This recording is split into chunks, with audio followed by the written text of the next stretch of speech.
questions, but the most important one, I think, is why aren't I like normal people that like life?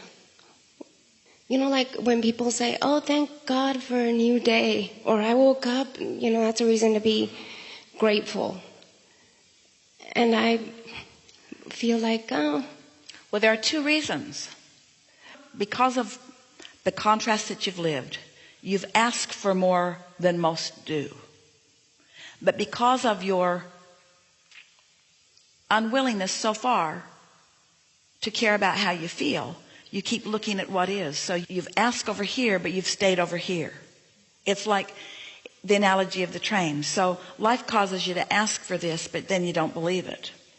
And so then you don't believe it, so you ask again, but you still don't believe it. These are engines that we're putting on opposite ends of your train. So then it's harder, so you ask again, but you still don't believe it. And so it's harder still, so you ask again, but you still don't believe it. And so the stakes just get higher and higher, and the tension just gets greater and greater, until after a while you just get worn down with that, see. So if you could believe us when we tell you that you couldn't feel this bad if you hadn't asked for a lot. Some of you may not be aware of Jerry. Jerry, Esther's sweetheart, made his transition about 5 years ago. And for some time following, Esther was not feeling so good. A lot not feeling so good. And one day, and the thing that was so interesting, and maybe may seem odd to you that Esther didn't feel better more of the time, because Esther had been translating for Abraham all of these years. She could hear Jerry when she would get into that high-flying place. So quite often he'd say something to her that she'd hear really clearly, and then she'd notice that he wasn't in the room with her, and then she'd, in the absence of him, feel bad, and then she couldn't hear him. And so it was that sort of game that was going on. So one day, after feeling particularly bad for a while, Jerry said to Esther, you know, this is going to sound weird to you, but I think it's the only way that you're going to hear me right now, so I'm going to say it in this way. I can tell how much you love me by how bad you feel right now. Because if you didn't love me this much, you couldn't possibly feel that bad. In other words, he's gone, oh, now what? But that wasn't the way it was for Esther, because they were integrated in so many things. So don't let that analogy hurt your heart, because it's not hurting Esther's heart anymore at all. But the reason that we give you this analogy is because we want you to understand that when you really, really, really care about something, its absence really, really, really bothers you. If you have a small desire and it's not coming, you have a small negative emotion. But if you have a big desire and it's not coming, you have a big negative emotion.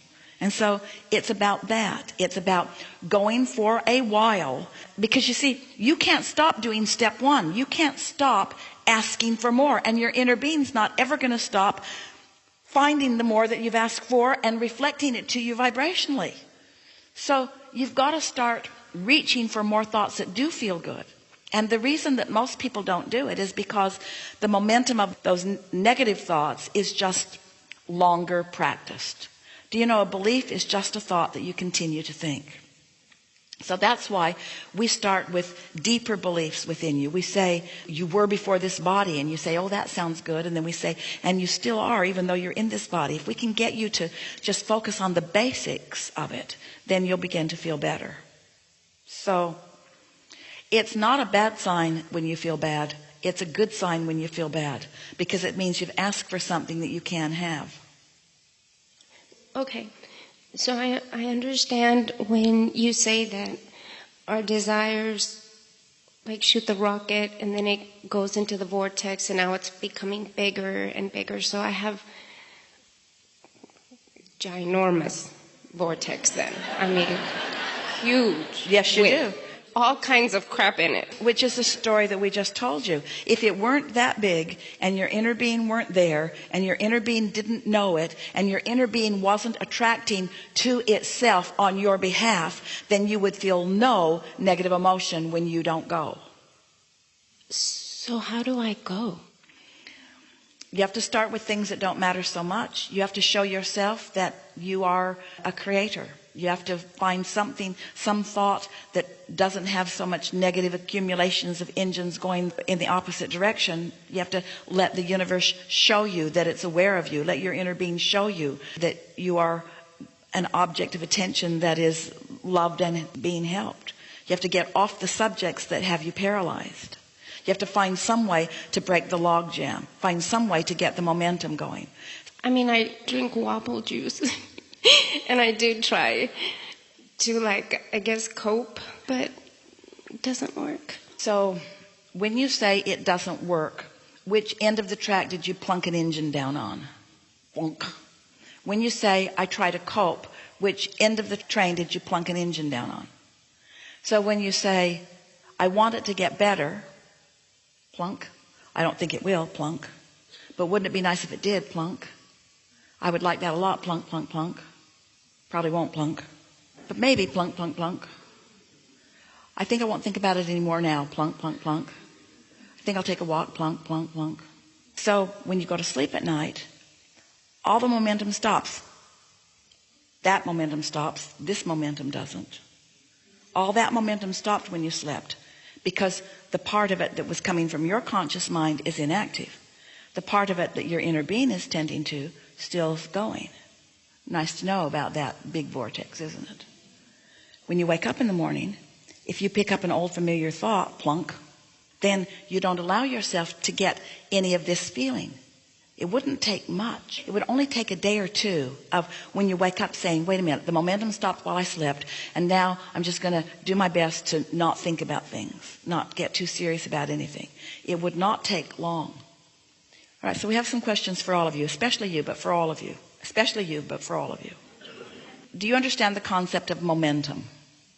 Do you ever feel paralyzed in your own life? Do you ever get up with things that you need to do and just spin around in circles and don't really get anything done? And while it's happening, do you talk to yourself sternly? I should be getting something done. Does it help? Does it inspire you? So the question that you ask, such a good question, is how do I break the log jam? How do I break the log jam? The log jam that has already been established by my own thoughts. How do I break that? So you start with the basics of momentum. You start with some thought that doesn't have much resistance attached to it already, and you just concentrate on that thought, because a thought that is not contradicted will gather its own momentum. We want to demonstrate that with our train. You think your thought about anything, you choose one, plunk.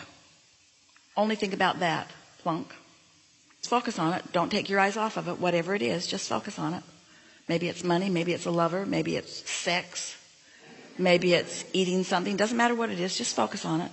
Just focus on it. Don't let your mind move away from it. Just focus on it. Just focus on it. And once you cross approximately the 1 minute mark, that train will start moving. It will. But you usually don't let it get 16 seconds. You usually think about it, plunk. So you don't get any momentum going. And so, do you know, we love you so much, you have a contradictory thought to every thought you think, just about. Watch yourself and notice how often you are contradicting your own thought and stopping your own momentum. So the other day, Esther was in one of those moods. And she said to herself, there are so many things that I need to be doing right now, and I don't feel like doing any of them. Our goal wasn't to get her to feel like doing those things she didn't want to do. We didn't think she should do those things she didn't want to do. Do you know that's what's got most of you paralyzed? You think that you're supposed to want to do things you don't want to do. So you're thinking, when you say, I should do it, which end do you put the engine on? Does it go over here or over here? I should do that. I'm bad for not doing that.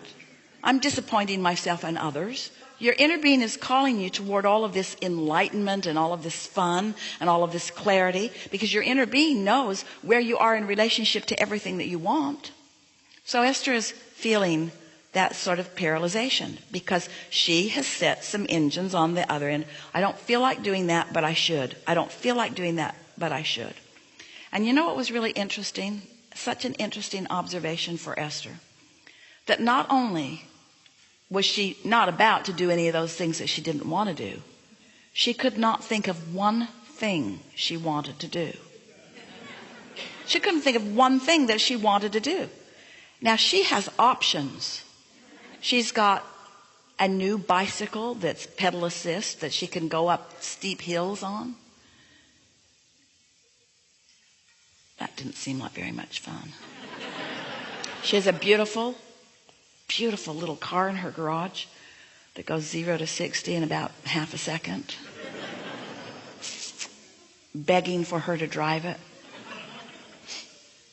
She dusts it off every now and again. That didn't inspire her. She couldn't think of anybody she wanted to call. So she sat down and she thought, I'm in a funk. I'm paralyzed. All that stuff I need to do, and I don't feel like doing any of it. And then she thought, be nice if I could get a thought moving. And then she thought, thoughts do move. And then she thought, if I could just find some thought that I'd like to think about. And then she thought, but I can't think of any thoughts that I want to think about. And then she thought, but there must be some thought that I'd like to think about. And then she thought, but I can't think of any thoughts to think about. And then she thought, I should make my bed. And then she thought, I don't feel like making my bed. And then she thought, maybe I'll go outside. And then she thought, no, it's raining outside. And then she thought, well, maybe I'll go in this room. And so she went in that room and she thought, I don't really care about being in this room either. And then she thought, am I just going to sit here and die? Is this what no life flowing through you is really like? Is this what it feels like to have no life flowing through you at all? There must be something that I might be interested in. There surely has to be something that I could be interested in. There has to be something in this beautiful world that would catch my interest. I just know there's something in this world that I could be interested about. And then the word Pinterest came into her mind.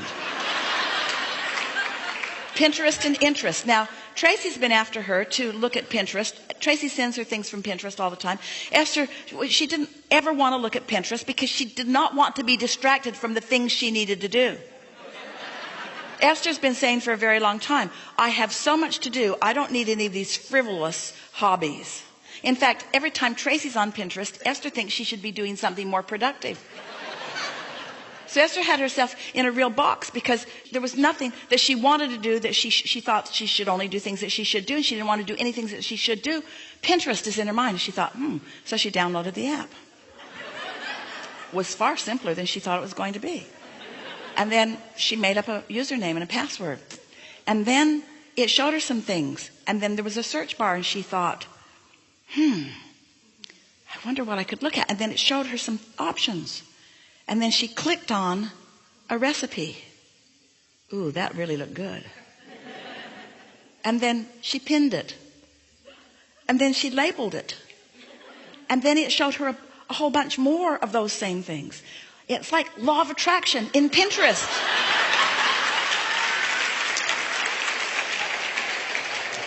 And then Esther thought, anything that I could want to think about it. And then she thought, ooh, I'm looking for some art for my Spencer house. So she looked up art, Renaissance, and all this stuff came up.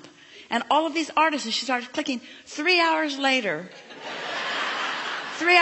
Esther had pinned not fewer than 1,000 things. And labeled each one of them in neat little categories. Her juices were flowing. And then she just got the best idea. She's looking through all of these classical pictures, not realizing that she really didn't even know who many of these artists were. And she focused upon the artist of Monet and saw this still picture of these flowers. And Esther thought, I'm going to take this picture down to my company that makes flower arrangements for me, and I'm going to have them make me that flower arrangement, that one right there. And then she couldn't get in her car fast enough. At 0 to 60 in 1 second. In other words, all it takes is a little priming of the pump. All it takes is, first of all, knowing that momentum will carry you and giving yourself a chance to do it. Just making the decision. You don't want to be in a funk. Just making the decision. You don't want to be in a funk. Law of attraction won't let you be. We've gone way over time for this segment. The cameras are screeching at the end of their tape rolls. We're going to take a segment of refreshment, and we know that you're in the place that you were asking for. Just take it easy. Good time for a segment of refreshment.